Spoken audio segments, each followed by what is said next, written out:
Hello बच्चों, let's read the question. The question is assertion reason based question. Let's read about it. Assertion A says Mohan is a shopkeeper who pays his taxes on time. Assertion कहता है कि मोहन एक shopkeeper है जो अपने taxes जो हैं time के ऊपर भरता है. He has employed two workers, Akash and Vivek in the shop. ठीक है, उसने अपनी शॉप में दो वर्कर्स को एम्प्लॉय किया हुआ है. तो हमारे पास आ जाते हैं एक आकाश और एक विवेक. ठीक है, ही पेज दैम वेल, वो उनको अच्छी सैलरी देता है.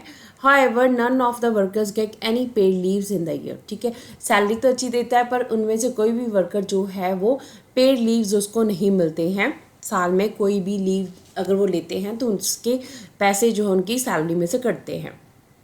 रीज़न आर कहता है Akash and Vivek are employed in unorganised sector, कि आकाश एंड विवेक जो है वो अनएम्प्लॉयड सेक्टर में काम कर रहे हैं. So let's read about the option. तो ऑप्शन में हमें दिया गया है A says both A and R are true and R is the correct explanation of A.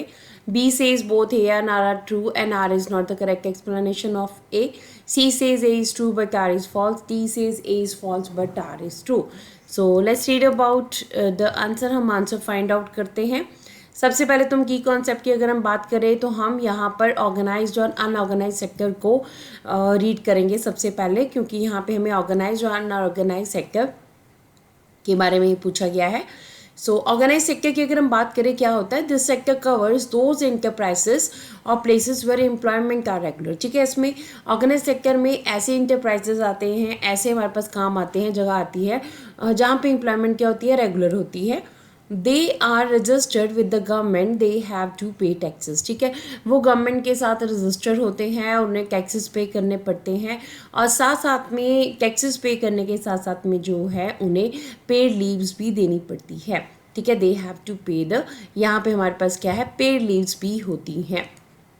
Paid leaves क्या होती है कि अगर आप छुट्टी करोगे तो आपको क्या मिलेगा, आपको जो है आपकी सैलरी जो भी उस दिन की बन रही है वो आपको मिलेगी. तो पेड लीव्स के साथ साथ जो है यहाँ पे और क्या मिलता है, पेड लीव्स के साथ साथ जो अगर आप ओवर टाइम करते हो तो ओवर टाइम के जो है आपको ओवर टाइम एक्स्ट्रा चार्जेस मिलते हैं. ठीक है, ओवर टाइम के एक्स्ट्रा चार्जेस भी आपको यहाँ पर मिलते हैं अगर हम ऑर्गेनाइज सेक्टर की बात करें. अब अगर हम अनऑर्गेनाइज सेक्टर की बात कर रहे हैं तो अनऑर्गेनाइज सेक्टर क्या है, स्मॉल एंड स्कैटर्ड यूनिट्स होती हैं. छोटी छोटी हमारे पास जो है स्कैटर्ड यूनिट्स होती हैं, अलग अलग जगह के ऊपर जो है काम होता है. Which are out of the control of government, जो गवर्नमेंट के कंट्रोल से बाहर होती हैं.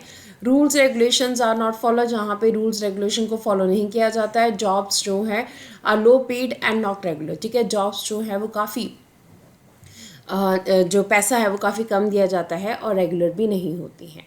तो यहाँ पे अगर हम अपने असर्शन और रीज़न को देखें, असर्शन में कहा गया था Mohan is a shopkeeper who pays his taxes on time, अपने टैक्स जो है टाइम के ऊपर पे करता है. He has employed two workers, उसके दो वर्कर्स हैं आकाश एंड विवेक.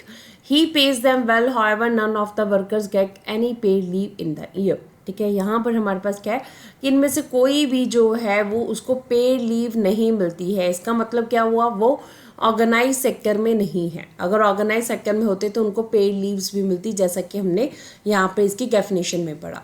अगर हम रीज़न की बात करते हैं, रीज़न कहता है Akash and Vivek are employed and unorganised sector, तो ये रीज़न हमारे पास करेक्ट है.